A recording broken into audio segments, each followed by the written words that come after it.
How was the cord in this phone booth? Squatting down, I followed the bundle of cables as they ran along the corner into the city. At a glance, nothing was out of the ordinary. I ran my fingers as far as I could along the line to check it out. The only thing they found was a thick layer of dust. Nothing out of the ordinary. I wondered if it was popular in Hinamizawa to cut the cords of payphones as some sort of tasteless prank. It might be prudent to talk to Wei-san about this later. Even if it was nothing more than a prank, it was still vandalism of public property. In any case, this one was fine. This time. Putting on a coin from my pocket with one hand, I picked up the receiver with the other. But this time, before the receiver even reached my ear, I felt something was off. The receiver was light. It was more than a slightly unpleasant feeling. It felt almost sickening. To verify the source of my displeasure, I peered at the receiver in my hand with a measure of reluctance. なんだよ、これ。 Huh? The coiled cord that connected the receiver to the rest of the phone had been ripped apart. The tip of the cable swaying in the air.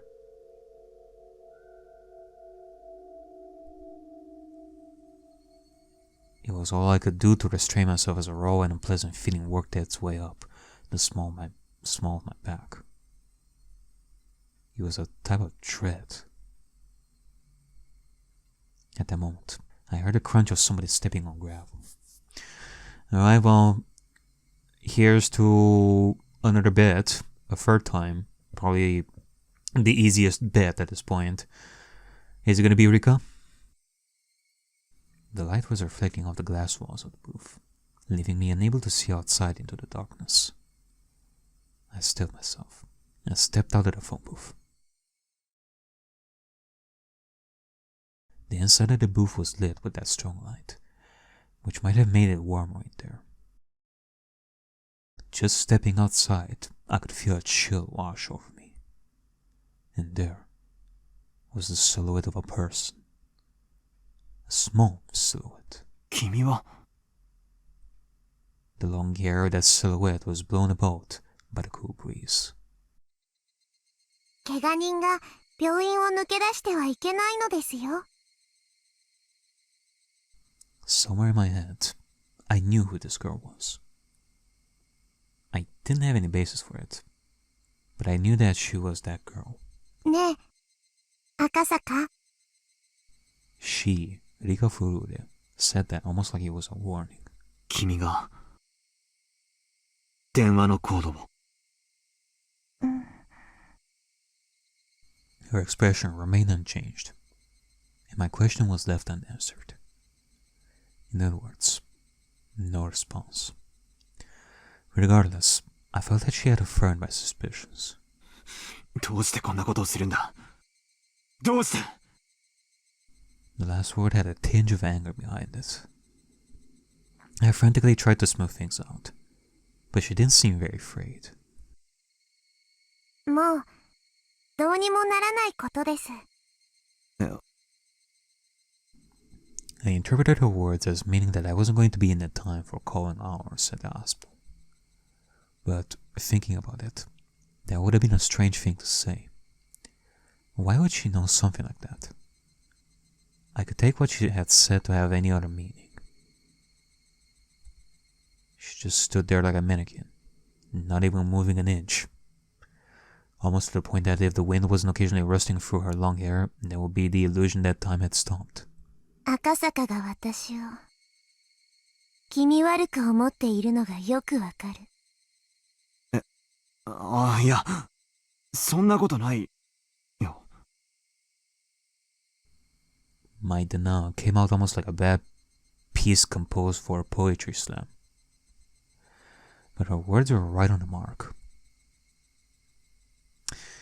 Poetry, I always felt something ominous and uncanny about her, ever since her strange threats at the shrine. She had noticed that my expression was contrary to my words, seemingly laughing at the gap between them.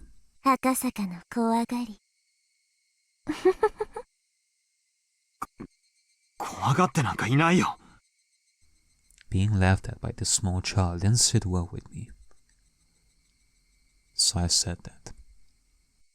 もう電話を探しても手遅れの時間です。そうだな。She didn't know how to say it. I was just late, too late. I might have already missed calling hours even by the time I reached this phone booth. I was too late. I had no option but to give up for today. Once I decided that, my unhealthy obsession with phones suddenly faded. Even I thought that it was strange that I was that obsessed. That strange obsession now gone, I began to laugh at how hopeless I was. I mean, just look at what I was wearing. It surely wasn't normal. A hospital gown and sandals. My head wrapped in bandages, and my body completely soaked in sweat.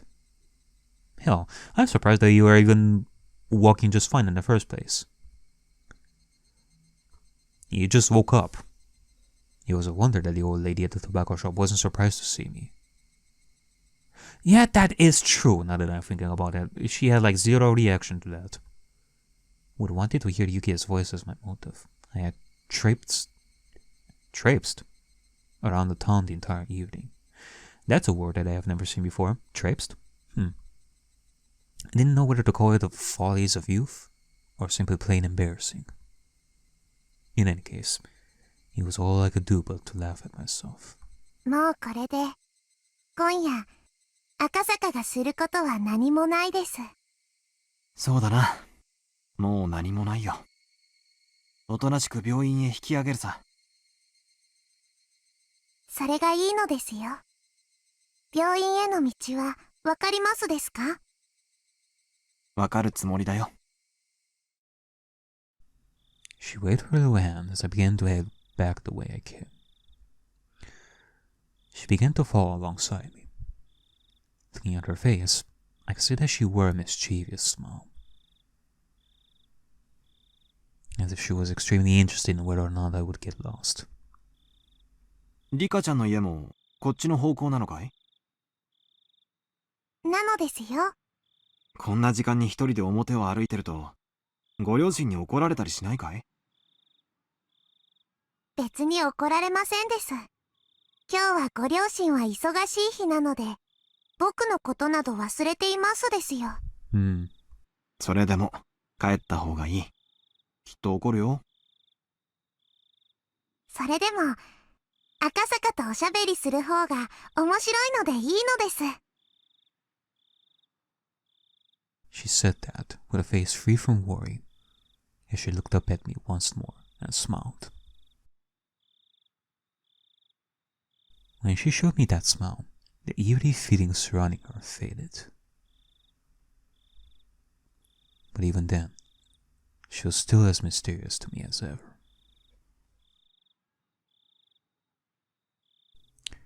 We arrived at the corner I had turned at earlier, but it was much darker than before, and with the point of view changed on the return trip, I wasn't very confident that this actually was the corner I turned at. There's no mistake. It had to be this corner. As I began to move my feet again, the girl grabbed onto my clothes. 赤坂は病院へ戻るのではないのですか？ That's what we were trying to do in the first place, yes. もちろん、戻るつもりだよ。道、間違えた？ A short moment of silence. Eventually, still holding onto my clothes, she began to walk. It was the beginning of the walk to the hospital this mysterious girl would take me on.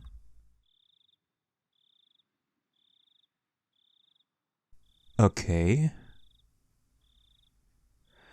Now I'm really curious, because I am thinking that Rika is the one who cut the phones and all that, so... 電話のコードを切って回ってたの、リカちゃんだろ？ And now we're questioning this.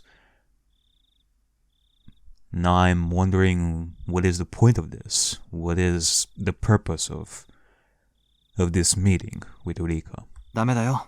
もうしちゃ。僕には何のことかよくわかりませんのですよ。本当にかい？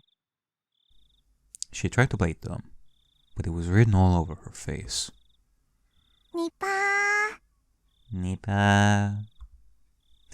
It was obvious she was trying to laugh it off, but that adorable smile of hers just made me want to forgive her. I'm going to be a horrible father, aren't I? That momentary lapse in tension was erased by her next words. 孫、無事に見つかってよかったです。Unable to respond right away, I sunk into silence. I had already learned this from Sato-san's info, didn't I? This girl, no, this entire village knew everything since the moment I set foot in it. I considered playing dumb, but in the end, I chose not to. With everything being known already, there was no point in me feigning ignorance. なんとかね。それはよかったです。これで東京に帰れますですよ。Yeah, truly. I mean, I want to say this, there is no reason for you to turn spooky again, like, we accomplished our mission right over here, and we are truly gonna go back to Tokyo, as you wanted. I don't know why you are warning Akasaka. Like, either because you want him safe or because you think that he is dangerous. Whatever the case is, we are gonna go back. ありがと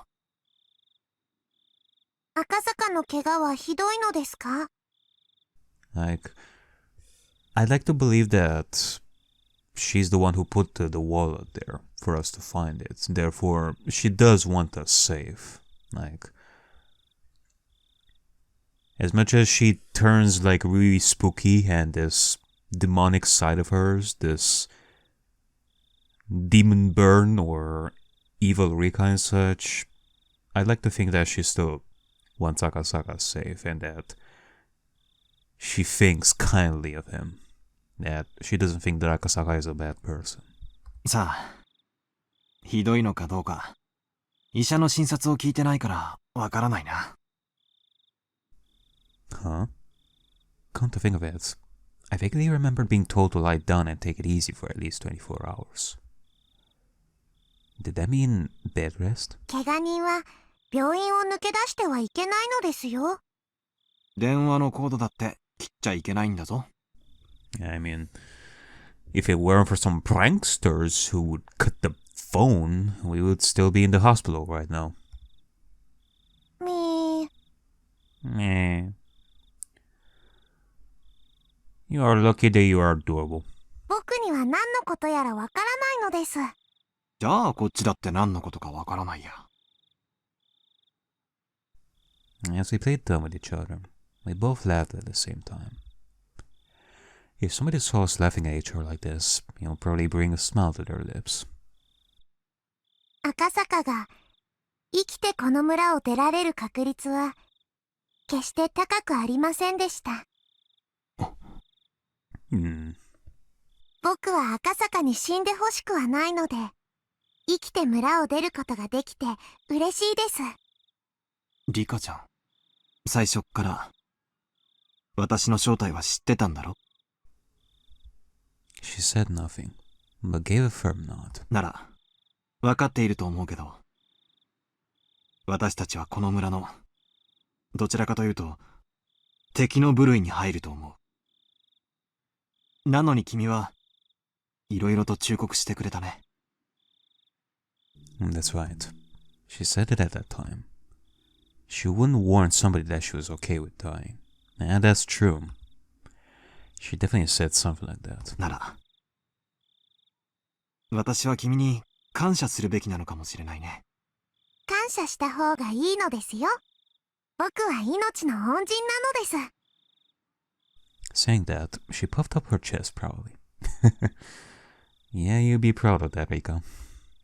She said it jokingly, but the meaning behind those words was quite heavy.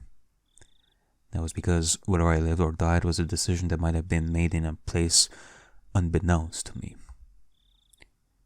She said those words with such an adorable smile that it took a few moments of silence for their weight to settle in. I've been to this place before. The Guardian's office was there. It was the stone steps leading up to the Furuta shrine. When I passed by before, I was so focused on finding a phone booth I hadn't realized where I was. 確か、この神社がリカちゃんの家だったよね。まあ、そんなものです。Looking up at the shrine grounds, it was brightly lit and energetic voices could be heard. What was going on? Oh boy. Like, we were always smiling sunshines and thanking each other and all that, but I get the feeling that once we end up at the top of the stairs, we're gonna see some spooky ritual going on with a dead body, like, in the middle, and we're gonna be the next sacrifice. Something along those lines. 今日はお祭りの日なのですよ。Oh shit! Is today Watanagashi? お祭り？Hinamizawa村の唯一で一番のお祭り。綿流しのお祭りです。Huh. What a special coincidence. Well, actually, I don't even know, like, how much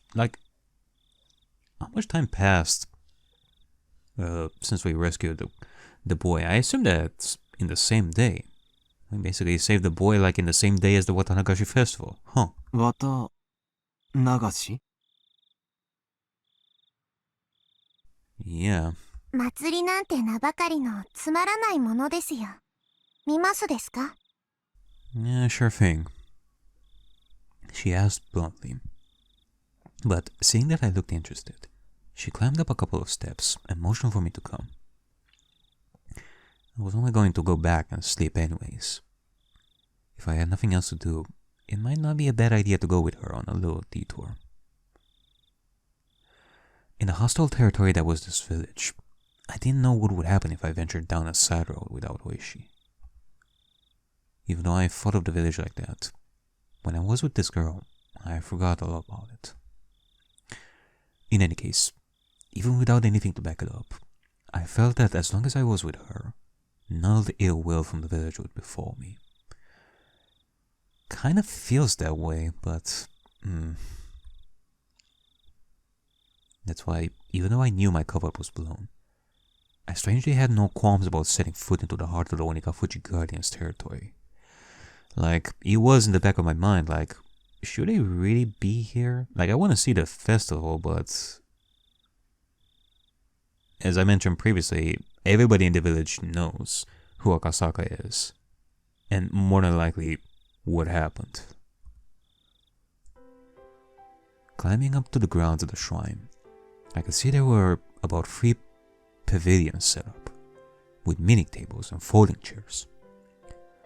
The old folks from the village, no, the executives of the Guardians, were already quite drunkenly sharing another round of drinks. I could only see it as people from the village council drinking while enjoying the evening air. At the very least, it was certainly quite different than any festival I'd ever seen.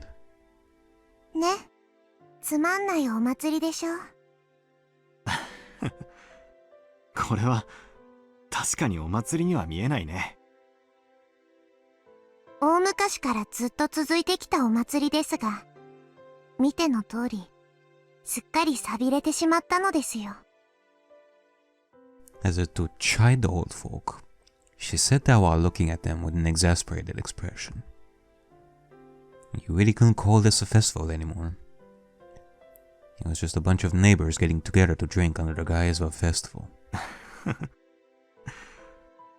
これじゃ祀られる神様も気の毒だな。こんなみっともないお祭りも5、6年もすると村中が総出でやってきて、ちゃんと儀式も真面目にやる立派なお祭りになるのですよ。Huh. What she said was not so much wishful thinking as it was a telling of a future that had already been determined. She wasn't even predicting it. It was almost like she was simply reporting the results. It is interesting. Are you saying that the Watanagashi that I knew from the previous chapters was not always like this?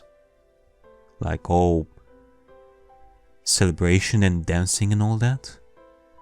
It was much more simpler, it seems. Well, with what will happen in the future, with the dismemberment and the death of the fruit, parents and all the victims, I guess it makes sense to celebrate Watanagashi even more. To give praise to Oyashiro through the Watanagashi even more, even harder. I mean, we've seen Rika giving so much effort, putting so much effort into her dances. That's how it sounded. Even though it was based on speculation, the way she said it wouldn't let me interject. It was the same way she talked when she changed. While I struggled to find the words to reply to her, she wandered over to the other side of the grounds, not minding me at all. Not in a state where I could afford to be left behind, I hurriedly followed after her. Passing through a copse of pine trees, a strong and cool breeze ruffled my hair. There, from that one evening, was the splendid observation platform the girl had shown me. As it had grown completely dark, the modest lights slithered across the nightscape were providing a different type of scenery. A beautiful scenery indeed.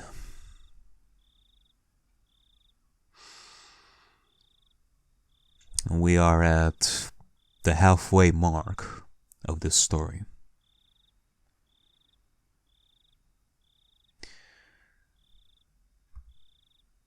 こうして眺めると、この村ものどかそうに見えますのです。She said that with an indifferent look on her face. 君は先日、この村は絶対にダムに沈むことはないと、そう断言したね。She didn't reply, seemingly relishing the feeling of the wind blowing through her hair. あれは、あの時点でもう、大臣が要求に応じていたという意味だったんだね。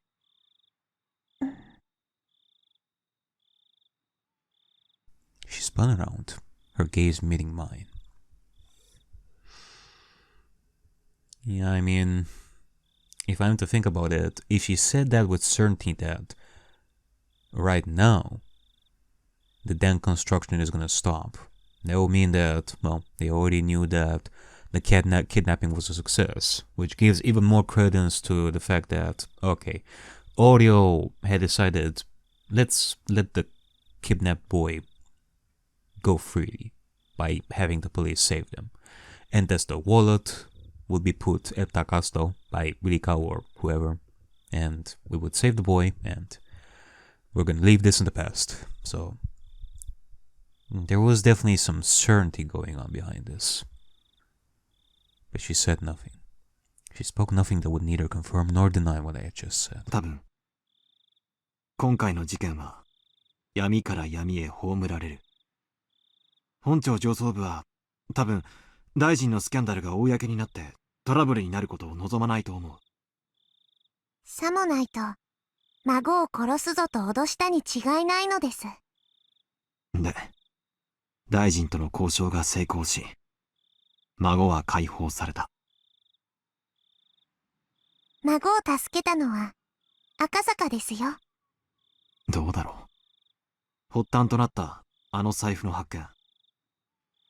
あれ自体がすでに出来すぎだったように思う。Yeah, basically. Ever since the moment that wallet was discovered, I felt something was odd. Oishi said it as well. that the Sonozaki family had given the order to release the hostage, meaning that our little manhunt was a farce to begin with. Come to think of it, I was punched, kicked, and had a gun pointed at me. I felt like they put up quite a fight, but that might have been all part of a good performance. Yeah, that's the thing though. Like, we could say that, okay, the negotiations were a success, they put the wallet, but that doesn't change the fact that the kidnappers, like those two, it sure felt like they didn't know about this. They still were gonna keep the grandson kidnapped. It's not like the Sonozakis or the ones who are responsible behind this told them, hey, the negotiations were a success. You can just let the grandson scot-free. No, they were never told about this. So, I wonder what the deal is with that one. Once the negotiations were successful, they couldn't just say, here you go, and return the minister's grandson right to his doorstep. They knew that public safety had realized that this was a kidnapping case, and were moving in on it. That's why, due to the actions of public safety, the grandson was able to be rescued safely. So the minister didn't give in to any unreasonable demands. I mean, if they wanted to make it a believable kidnapping, I guess they let the kidnappers fight. That type of performance was necessary. 僕には難しいことはよくわかりません。同感だな。私にだって難しいことはよくわからない。だが、一つ確実なことがある。君が言った通りってことさ。この村はダム湖になんか沈まない。ダム計画なんてそのうちなくなってしまうってことさ。That was something an officer of the law should be saying. But I naturally let those words slip from my mouth. This village may have stirred up all sorts of trouble, but that was because they were protecting their homes. If someone just decided by themselves that I had to leave the house I was used to living in, I would resent them as well. On top of that, it wasn't a place like mine where I just happened to be renting it, but a place that their families had lived for generations. It might be ignorant to call their desperate resistance an overreaction. I might not really be qualified to criticize politics or bureaucracy, but deliberately building a dam on land that was loved by its residents wasn't something I could get behind. I mean, who would? With a little bit of heart. でも、よかったじゃないか。どうしてですか？少なくともこれで、この村に平和が戻るよ。Even though the minister promised to use his considerable influence to cancel the project, it would probably take more than a few months before it would be completely scrapped. At the very least, it would probably take 1 or 2 years. For the villagers to officially hear that their village wasn't going to be submerged at the bottom of the dam was still a ways away. But it was no mistake that the promise of peace returning to the village was there. It turned out, from beginning to end, that it had already all been decided. Just as the girl had said, it was decided. There wasn't really a need for me to come here in the first place. There was also no need for me to have come here and aggravate an unpleasant situation. If I had never come here, then the grandson's race might have been done in a more amicable manner. I guess there is a point to that. Maybe the reason Rika was warning Akasaka to go back to Tokyo was because she was thinking that Akasaka, while still trying to save the grandson, it would have escalated into something more dangerous. Whereas, if it didn't come here, maybe the negotiations would have gone much more smoothly in the behind the scenes. there wouldn't have been a need for that struggle at Takatsu. Maybe, I don't know. 平和がこの村に When I nodded, she laughed as if to admonish me. But her face remained indifferent, expressionless. And then, her eyes narrowed slightly as she snickered. これから毎年血生臭いことが起きるのに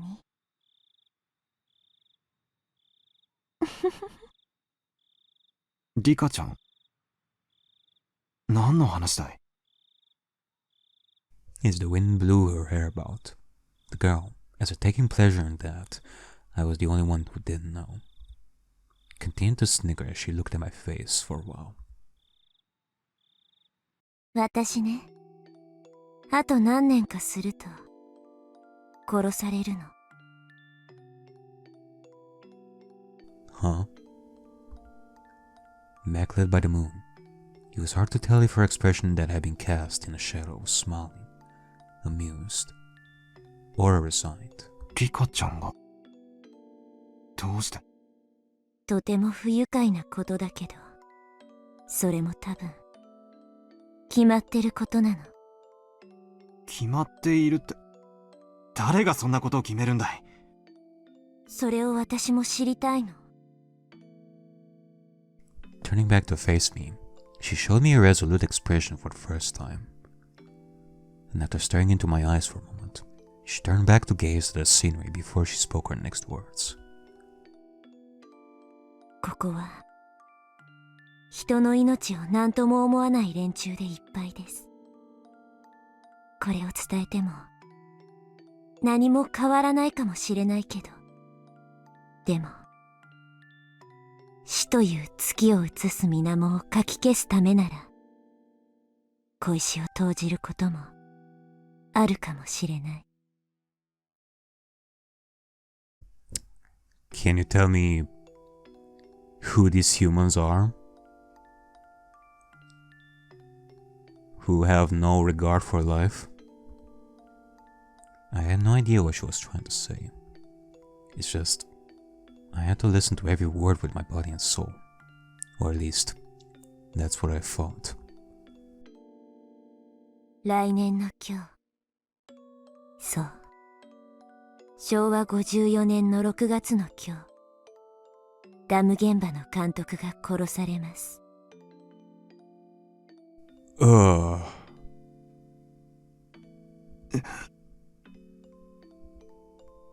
a moment, I couldn't comprehend what she was talking about. But the foreman, did she mean that gruff old man I played mahjong with? Wait, hold on a second. I need to check something. Cause I may be forgetting something right over here. Cause go figure, I keep talking about the dismemberment, but I'm forgetting like who was dismembered in the first place.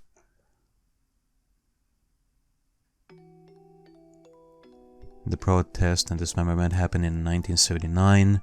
Tomitake was there when it happened.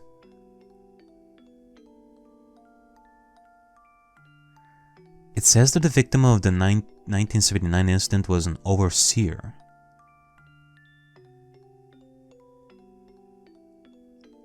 Was that overseer the foreman? Huh. 殺されるって。どうして？ She didn't answer, but she had the same expression on her face as she did when she declared that the damn project would go away.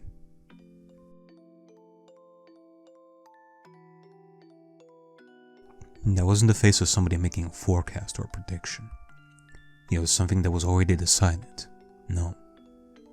It was as if she was already reporting the results. That sort of expression.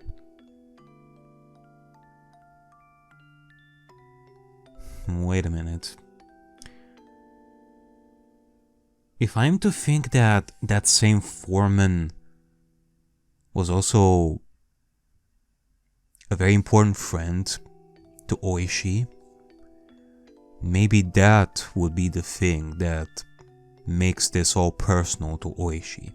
Like, once that foreman dies, then that would completely change Oishi.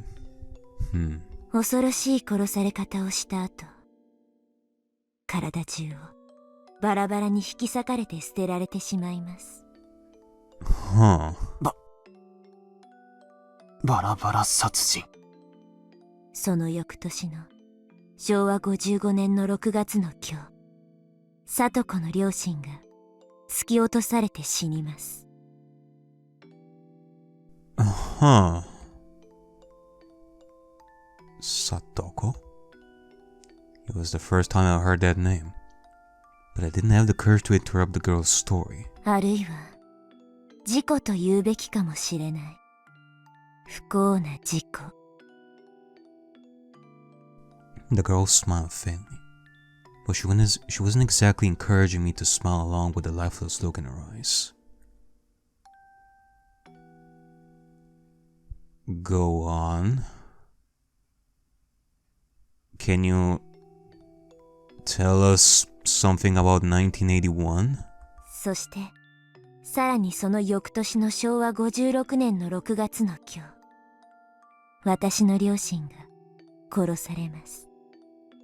そしてさらに翌年の昭和57年の6月の今日、聡子の意地悪おばが頭を割られて死にます。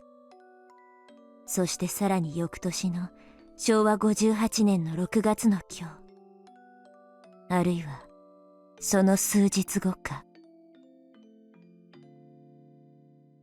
私が殺されます。すべての死が予定調和なら、最後の死もまた予定のうちなのでしょうか。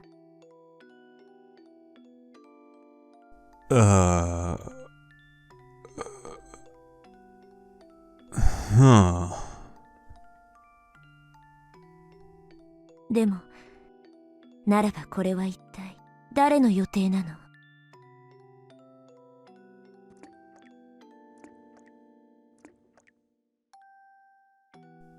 ？This village is full of murderers and people who have no regard for human life.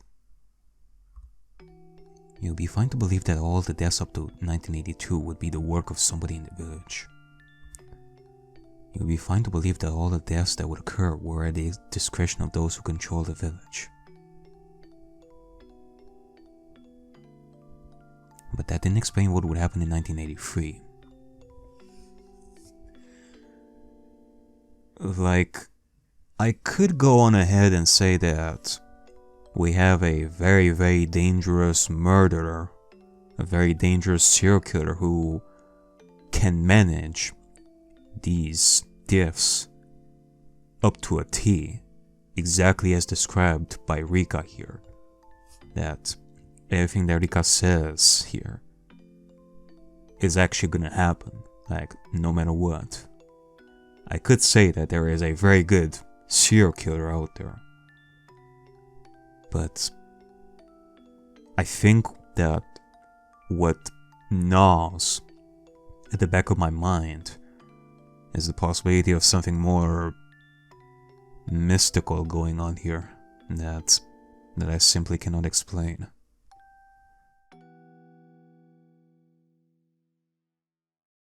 There was no way that the last death would fit in with anybody's plans. They had no regard for human life. They would use every means at their disposal to meet their goals. But their goals were at odds with the last death.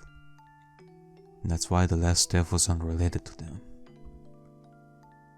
But that last death would definitely, most likely, probably, without question, happen. Probably, definitely, I dare say. The last death would be a merciful one. A handkerchief or something being placed over their mouth, making them lose consciousness, never to wake up again. exactly whose plan was that? That's the million-dollar question. 私は幸せに生きたい。望みはそれだけ。大好きな友人たちに囲まれて、楽しく日々を過ごしたい。それだけなの。それ以上の何も望んでいないの。リカちゃん。死にたくない。The girl, stoic as ever, let those last words slip in the end.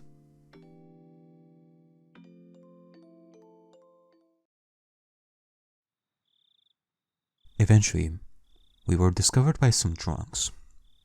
The girl, as well as I, were dragged back to the festivities. Everybody was completely drunk, so even when they saw my head completely wrapped in bandages, they wouldn't let me leave. Certainly, if I was in a good enough condition to slip out of the hospital, it must not be that serious. The girl was mingling with everybody, being pampered like a kitten. Her expression was adorable, nothing like the one from just before, predicting her own death and whispering that she didn't want to die. Having said that, having a silly and lively conversation like this, it was hard to believe that these people were the core of an extremist resistance group. Even if it was a shell of its former self, it was a festival where people in the village gathered, so the 20-some-odd folk here should have included some of the village executives and other important members.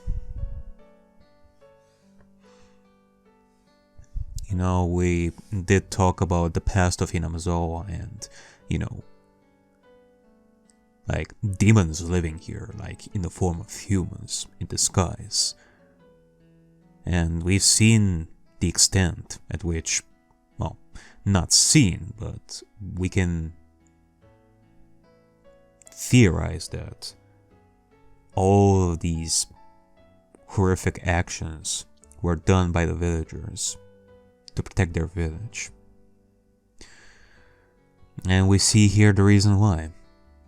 They would go to like high extremes, but that is because they love each other and love their village like so much. They have so much to protect, reason why they would fight in the first place.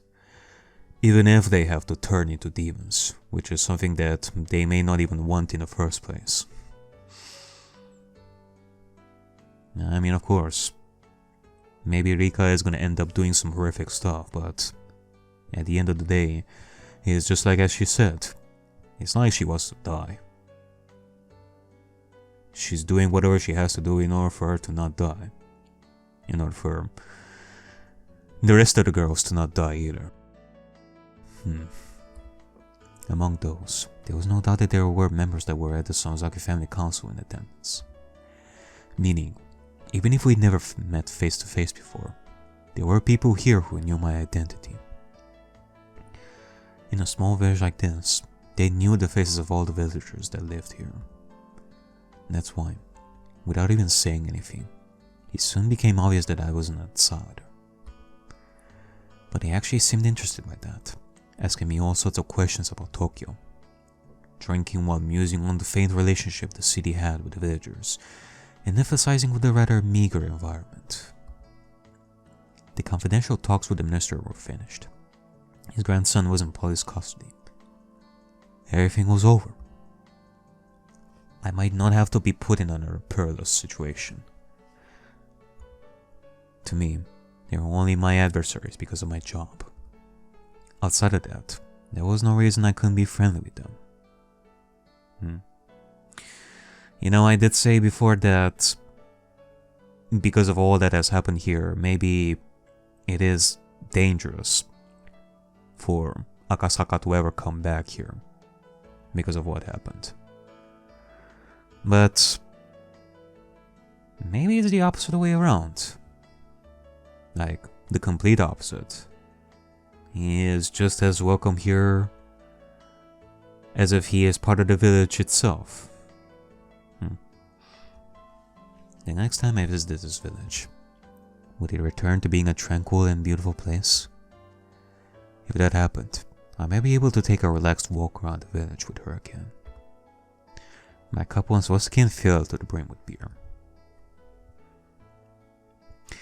By the time I was able to get away, it was the middle of the night. The girl had at some point disappeared. It seems that her parents had told her to go home and sleep when she let out a large yawn. The old folks, who had absolutely no remorse for making an injured person hang out with them, told me as much as they left. I was just there drinking, so I thought to help a bit with cleanup. However, my help was refused on the grounds that I was a guest. On top of that, they had a car prepared to take me back to the hospital. Losing the battle against my sleepiness inside the car, I was sound asleep until we reached the parking lot of the hospital. The front door of the hospital was naturally locked at this hour. I wandered around bewilderedly, searching for a back entrance, until somebody on night duty found out and let me inside. こんな時間までどちらへ？入江先生も心配してましたよ。ご迷惑をおかけしました。神社でお祭りの人たちに引き止められまして。ああ、そういえば今日は神社で町会の人たちが集まって飲むとか言ってたな。それはご愁傷様でした。傷は大丈夫ですか？ちょっとズキズキしますね。And, I was talking before about how maybe the festival was not as glamorous as it is in present time, but we gotta remind ourselves that the protests were happening in the first place. When you have protests and you're fighting against the dam construction, it would make sense that these people would not have that much time to prepare a huge festival in the first place. So I guess a small gathering near the shrine with just a few drinks will be just enough. So yeah, I guess it makes sense that at this point in time, the Watanagashi was not something as huge as we know. 多分アルコールのせいだと思います。そうだ。お連れの刑事さんが連絡が欲しいと言ってましたよ。いけない。大石さんを待たせてたんだった。Yeah. I glanced at the clock. No matter how you looked at it, it was way too late to call him now. I'll apologize to him tomorrow over the phone. I returned back to my hospital room and slipped into the bed that was still unmade from the time I went outside. Oh, yeah, that's not good. I have to turn off the lights. But my weariness had cut the cord powering my body, lulling me into a deep sleep.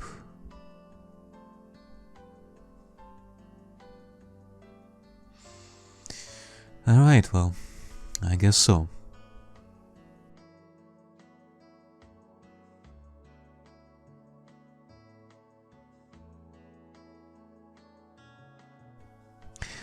A mother's diary. Ooh. Heard someone's prediction. Alright, well, let's see about these diaries. There was something I didn't like about my child. Well, that's not a good way to start your journal entry. What? I first realized it when I started writing these things down. They never warn you about it in any books about raising children. But they aren't just a plaything. If they aren't able to feel loved even when they are not doing exactly as their parents want them to, then those parents are failures. This wasn't something like that though. How can I say it? It's probably harder to express with mere words. I just want my child to be average. As long as they weren't falling behind, there wasn't any need for them to excel at something. As long as they acted properly for their age, I would have been fine with it. Okay, well, there's no way that Yukie is the one who's writing these. Like, Yukie is too sweet for her to write like this. But then again, this is the future. Like, when the child is already born and has is quite older.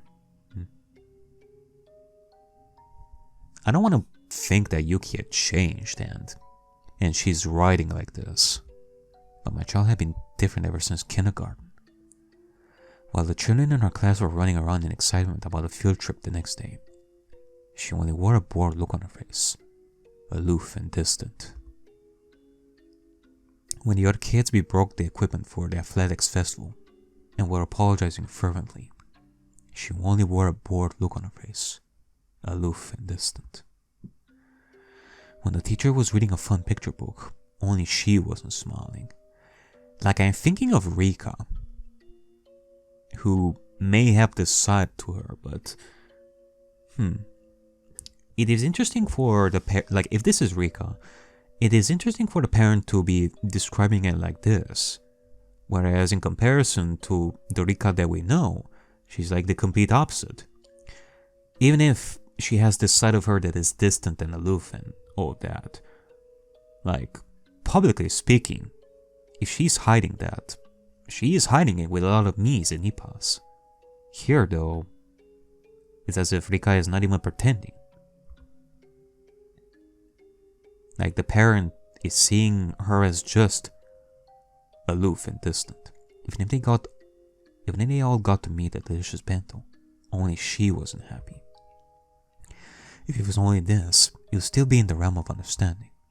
However, what I don't understand about my child is that if the aforementioned situations happen again, they now act in a manner befitting their age. I don't understand the principle behind that as a parent. Oh, you mean her being all happy and going me and Nipa? If the aforementioned situations happen again, they now act in a manner befitting their age. What? Why were they indifferent about the field trip, but happy about this one? Why were they indifferent about the picture book, but happy about this one? Why were they indifferent about that bento, but happy about this one? The former and the latter in each situation seem exactly the same to me. There was even times when I thought the former was better. I don't understand that child's feelings. Huh. Is it that the child is learning to be happy?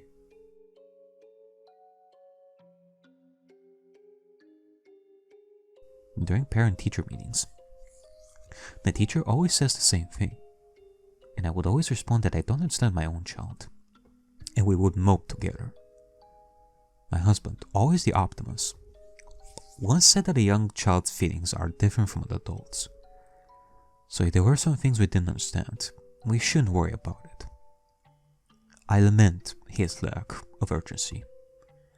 One day, when I was in a good mood, I took the effort to prepare a menu that my child would enjoy, but she only smiled with a vague expression of disinterest. That attitude frankly made me angry, so I'd hit her on the head. On a day when the weather was nice, the laundry I had just hung up to dry was blown by a large gust of wind, causing the entire line to fall down. But she, watching me try to pick up the laundry in a panic, stood there laughing. That attitude frankly made me angry, so I hit her on the head. I think the same sort of thing happened countless times. Before I knew it, my child was only able to look at me with an indifferent expression on her face. I regret the fact that I'd been a bad mother. Thinking I should regain her trust, I thought to get it back little by little with some light interactions. Okay, well, at least she's thinking that she did bad and she's regretting it and she's trying to regain her trust. Seeing her do some sort of craft work on the veranda, I called out to her. ここ数日、気持ちのいい晴れの日が続いて、気分がいいわね。 Okay, so it is about Rika. That child, with that indifferent look on her face I hated so much, looked up at me for a moment, then without a word returned to immersing herself in her craft work. Up until now, I would have hit her on the head just for that. I held myself back. Okay, good. 何を作ってるの？お人形さん？てるてる坊主。That child was using inserts from the newspaper to definitely make some weather charms. The forecast had called for rain, but that child, in her own way, was praying that these sunny days would continue. Being able to understand my own child for the first time in a while, I couldn't hide my own happiness. Bringing out a ball of yarn, I began to hang my child's cute weather charms from the eaves of the house. Okay. ダメよ、リカ。頭が重すぎるから、ほら、逆さてるてる坊主になっちゃったわ。これじゃ、晴れじゃなくて、雨になっちゃうわよ。When I started to take them down, my child tugged at them at the hem of my shirt as if to stop me. 逆さになるように作ったのだから、それでいいの。でもリカ、てるてる坊主が逆さじゃ、晴れのおまじないにならないわよ。雨が降るようにおまじないをしているから、それでいいの。Okay, so I guess that's a bit of a confirmation that tip we had before about the same thing happening again and again and wishing for a miracle that something different would happen, like the rain. That was definitely Rika. I desperately suppressed the emotions welling up inside of me. I was trying desperately to understand my child. そっか。お庭の朝顔が晴れ続きで元気がなくなっちゃったから、雨が欲しいのね。That child turned to me with the expression that I hated the most. 晴れにね。飽きたの。I don't understand. I don't understand. I just can't understand that child.